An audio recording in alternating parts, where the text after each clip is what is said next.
Love wants you, we can bring it on the floor. Never danced like this before. We don't talk about it. Hey guys, what's cracking? It is Krakenation, coach of the Boston Bisharps, and today we are coming back to you guys to talk about the competitive Showdown Major League Season 6 in retrospect. We are, of course, coming off of an incredibly successful season, finally culminating in our first championship win since Season 2 of the league. We finally have taken our rightful spot back as the reigning champ. That's a little cocky of me to say, but definitely was a great season. Definitely got a lot of help from a lot of great people along the way as far as team building and improving my level of gameplay and practicing and prepping and all that. So it would be unfair of me to go without paying my thanks to them at the very least. But it is nice, actually, to toot my own horn a little bit. We are now, once again, the winningest, I guess is the word, team in the CSL with now 3 championship wins. Next up would, of course, be the San Diego Wild Chargers, who trounced us in finals in Season 5 with 2 wins. And then next would be the Detroit Pyro with Zwoops and her 1 win in Season 3, where she actually beat us in semifinals. Regardless, we're going to start looking at each Mon one by one, and that, of course, is going to have to start off with our Mega Evolution Mega Garchomp. Mega Garchomp was definitely a very solid Mon. I think we did change our Mega rule this season, which made it so that Mega Garchomp did have to hold its Mega Stone, and so that's a rule that really limited Garchomp's ability because, of course, its regular form does have some advantages over it as far as speed, and its ability in rough skin that makes the defensive set so viable. However, Mega Garchomp does have the ability to hit hard on both sides while still maintaining an honestly quite decent speed tier. Mega Garchomp was able to get us 12 kills, 7 deaths, and only died 7 times, meaning it did maintain a positive differential, and it was brought 11 times, including playoffs. Honestly, it was just a staple on many of my teams this season. However, it did set a tone for an ice weakness that I ended up having a very big struggle with all season long. It just set a dragon and ice weakness because I did become basically, they call me a Dragon Tamer Akeem because I was just ruling all my dragon types. Clearly it worked out for me, but I think there's something to be improved on there.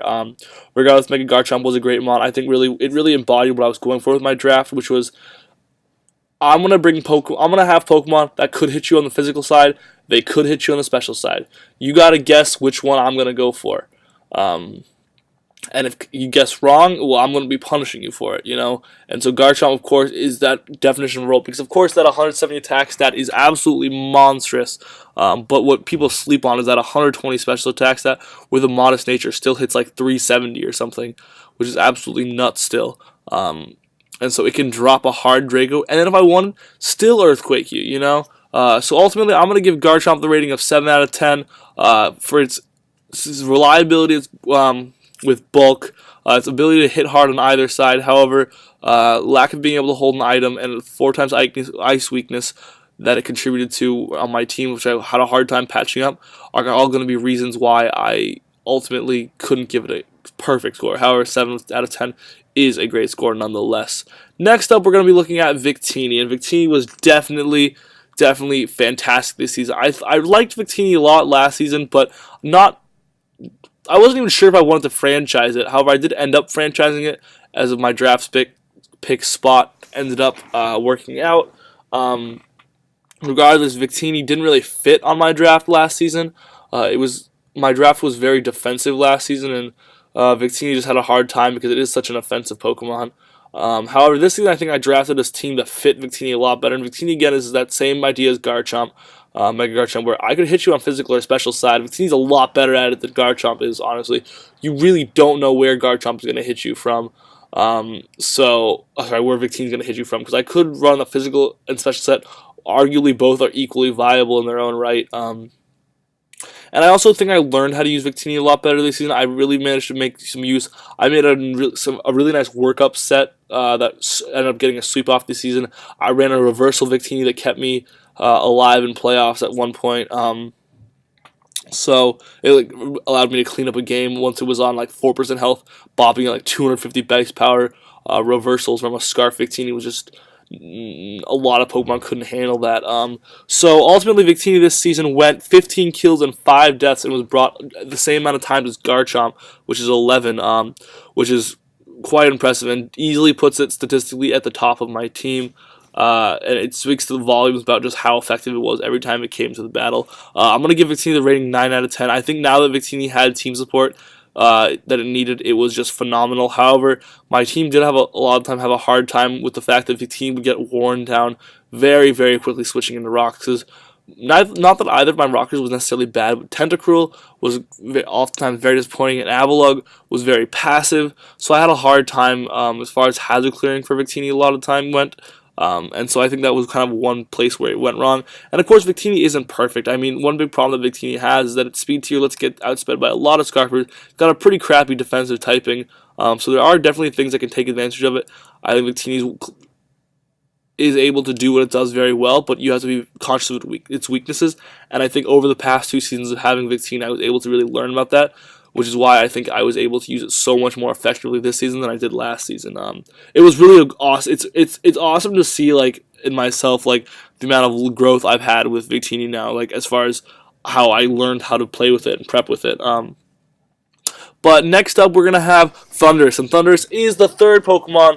I call it the Big Four. Thundurus is number 3 in the Big Four. Thundurus again embodies that same idea as Garchomp and Victini, having that ability to hit you on the physical and special side, both really, really effectively with phenomenal move pools in both. Thundurus was also really good against the because I was running a bulky offense team, I was always afraid of like really fast offensive teams kind of just clearing through me. And so what's really nice about Thundurus is even in these really high-paced offensive matchups, Thundurus is never ever dead weight with Prankster T-Wave. Like at the very least, you will be able to paralyze some stuff. It will never be dead weight in a match, guaranteed. It's one of like that type of Pokemon, and Pokemon that you can guarantee will never be dead weight are incredibly valuable.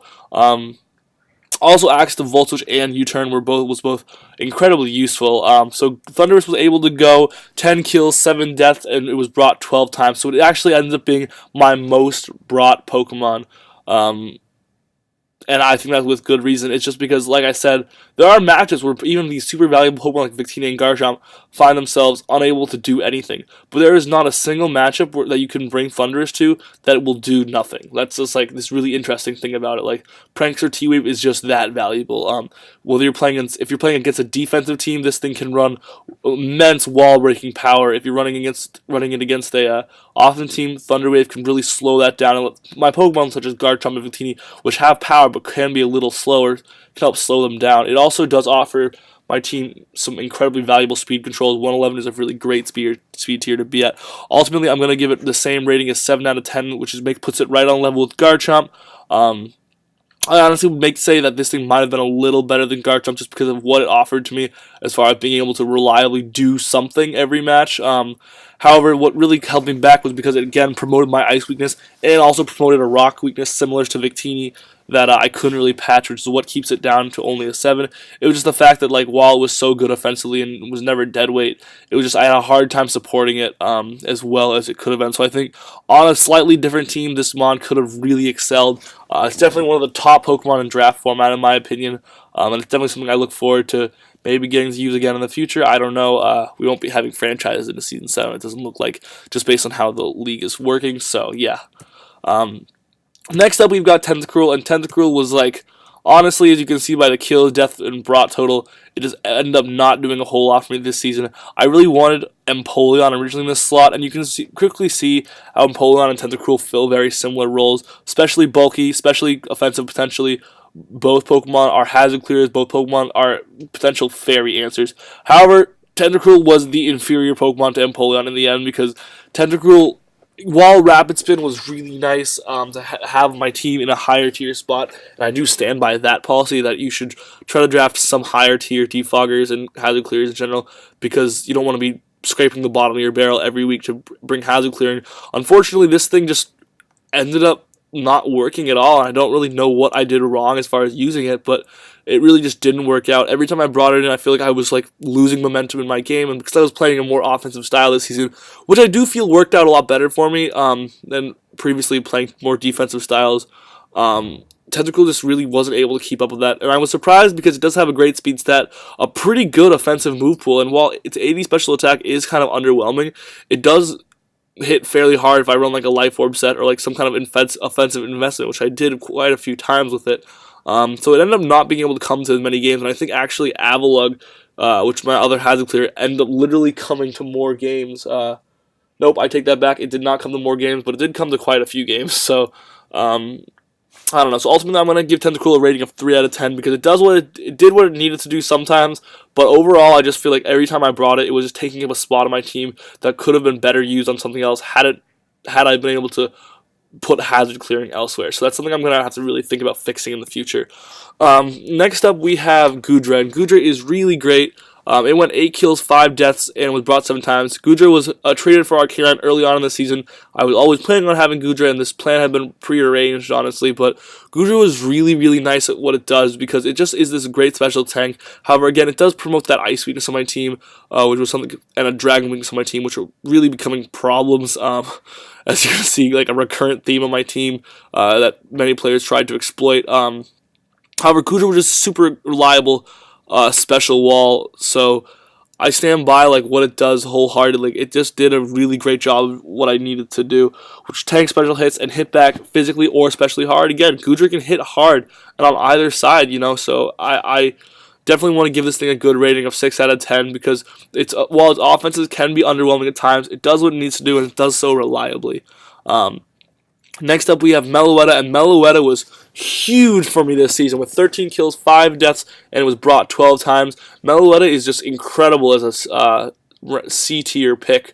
I got it pretty late in the draft, in the first round of C-tier, which I was shocked by because this thing, I feel like, should consistently be one of the first Pokemon drafted in that tier. I never ended up running the Relic Song Pirouette set, which I always really wanted to do. However, the matchups that I was thinking about bringing it to ended up not happening. But its stats just clearly stand out. It just is great at what it does. Meloetta just eats hits for days, and then hits back so hard.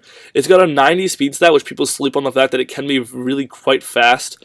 And then it eats special hits. I ran physically defensive Meloetta in finals, and that ended up being huge for taking the hits that it needs to do and striving throughout the match to finally clean up at the end against things like Protean, Frogadier, and taking that U-turn hit. And yeah, I mean, its stats alone obviously speak volumes to how it was able to perform on my team. So I'm going to give this a rating of 8 out of 10, putting it only behind Victini. Next up, we've got Escavalier, and Escavalier is one of those Pokemon that I quickly realized was only able to do exactly what you expected it to do. It won 4 kills, 4 deaths, and was brought 5 times. It's what Escavalier runs into as a problem is like it does what it does really well, and that's take hits and hit back hard.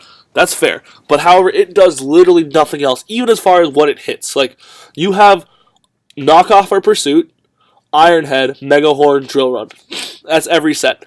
Maybe I threw on Endure a couple times in the games, but like that's literally every single set that you run with the Escavalier. And for that reason, it became very predictable, I felt. However, it did what it needed to do in almost every game it came to, and that's kind of like what you see with its kill and death count. It just does what it needs to and then dies. So that's why I'm going to give it a 5 out of 10. Just an average rating. Does what it needs to do. Never exceeded my expectations and never really let me down either. Next up, we've got Druddigan. Druddigan was actually a pretty cool Pokemon to have this season. It did the same thing as the Escavalier as far as 4 kills, 4 deaths, brought 5 times. However, it did fill a lot of useful utility roles throughout the season, which is why I think its death count is a little higher than it deserved. I brought some really cool mental herb sets a couple times. It was a great rocker to have on my team that didn't lose me offensive pressure at all. With Access to Sucker Punch, it was really, really threatening to teams. And then it just 100 sheer force with 120 attack can just hit like a truck even without that much investment. Which is why Druddigan was a great fit on my team, and I am giving it a 6 out of 10, just because it really. It did exceed my expectations. I wasn't expecting a lot out of my last round C-tier pick, but it gave me a reliable rocker that didn't lose me offensive pressure, access to priority, and then just hits like a truck when you want it to. Like, it's nuts. So next up we've got Kecleon, and Kecleon was actually a really interesting Pokemon to have this season with 3 kills, 2 deaths, and was brought 4 times. Kecleon is one of those Pokemon that you really have a really hard time prepping for on your opponent's team, because you don't know what Kecleon is going to do. I ran a lot of very interesting offensive and utility sets with Kecleon this season, and I stand by this thing being one of the top picks in its tier. Just in this draft format, this thing runs whatever you need to run, and Protean gives with 90 attack actually hits pretty hard. You don't understand that it can hit really hard, especially with a Life Orb. And then access to just fake out Sucker Punch and Shadow Sneak, just great priority, gives a great cleaning ability.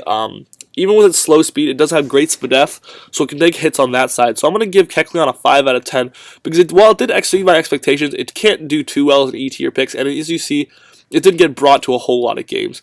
Next up, we've got Levani, and Levani unfortunately swept me once upon a time, but did no such things for me against my opponents, and the only time it was brought, which was against the Karuna, Krabby, and Gord, it died and didn't even win us we ended up losing the game. So Levani was fairly disappointing, and I'm going to give it a 4 out of 10, because I do feel like it swept me once. Levani has potential. It has great baton passing ability as far as it has agility, Calm Mind, and Swords Dance, so it definitely can baton pass very well. Access sticky webs is huge. Great mixed defensive attacking stats. Levani can do stuff, and I feel like I was just unable to utilize it, so I'm going to put more of the blame on myself than on Levani being an underwhelming pick in its tier. Next up, we have Avalugg, and Avalugg is actually a really great PU pick, because it's got this great defense and offensive ability. Its Icicle Crash can hit very hard, and it's got great defense, and with Spadef invest, that allows you to invest in Spadef, and with Spadef investment, you can take Spadef hits that you need to take. So it didn't end up coming a whole lot of times, and it did die a lot of times. That's kind of to be expected with defensive Pokemon. They're just going to take the hits they need to and wear down the things so that offensive Pokemon can come in and break them later on. But it was great to have this Rapid Spinner in the lower tiers again, so I wasn't limited to Tentacruel, who ended up kind of sucking. So I'm going to give it a 5 out of 10. Next up, we've got Torterra, and Torterra is definitely a great Pokemon, but I again felt like it wasn't able to come a lot, because the only time it was brought was Finals, where it was a potentially Charizard, Mega Charizard X check running Occaberry. However, it just didn't really do anything that game. So I'm going to give it the 4 out of 10, because again, it was disappointing when I brought it, but can't really be placed entirely on Torterra, because I just really didn't give it a whole lot of chances to do what it potentially could. As far as my most valuable Vem member, I think that kind of goes without saying that's got to be Victini. Victini was just phenomenal, and I really learned how to use it. So I really do feel that Victini came into its own this season and just put dominant performances out as far as offensive guesswork against my opponent. Biggest surprise has to be Meloetta, because Meloetta is a C-tier pick that came in amazingly clutch so many times in multiple roles, as a cleric, as a specially offensive tank, as a wall breaker, as a physically defensive Pokemon, as a defensive setup sweeper. This thing just filled a variety of roles very effectively. Biggest disappointment, I think, has to easily go to Tentacruel, as I gave this thing quite a few chances to do some work, and it consistently just couldn't take hits, couldn't hit hard. So I was very disappointed with Tentacruel overall. Things I think I personally did well, or I think I drafted Pokemon with good role versatility, especially with my big four. The big four are, of course, Garchomp, Victini, Thundurus, and Meloetta. These Pokemon, and then also things like Druddigon come to mind, Goodra come to mind as well. Pokemon that you just really don't know how they're going to come at you. So you don't know whether to prep for physical, special, defensive, offensive. And I thought it was incredibly valuable this season. And I took each game seriously, which is something I think I really needed to focus on this season. Every time I had a matchup, I took the team prep incredibly seriously, and I took my in-game play always to the highest level that I could with every turn. Obviously, I get frustrated with hacks a lot, and I'm known for getting very frustrated with hacks, but I feel like I really elevated my game to a new level, and that obviously has paid off because I made it to finals and won. Things to work on, as there always are still things to work on. I need to draft better type synergy and cover my weaknesses better. I had those huge Dragon, Ice, and Fairy weaknesses this season, just because I drafted so many damn Dragon types and then didn't really cover them up with any good Steel types or Fairy types and what have you. So I definitely need to draft better type synergy and cover my weaknesses better and keep that kind of on the forefront of my mind as I'm going through the next season. Also, I definitely need to upload more consistently because that has become a very recurrent problem, and that later on in the season I keep falling off of my uploading. So I am very sorry about that, guys.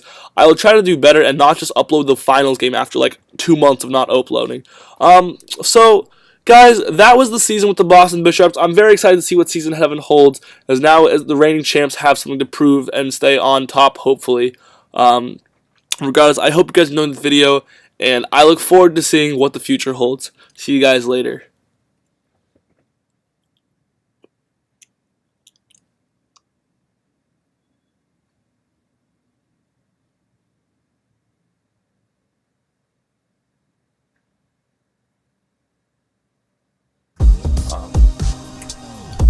I don't have a dragon when all I have is a Scavalier, which means that means the Scavalier isn't what I can go into here, because I couldn't go into Scavalier there because. Alright, so good thing I clicked the Zen.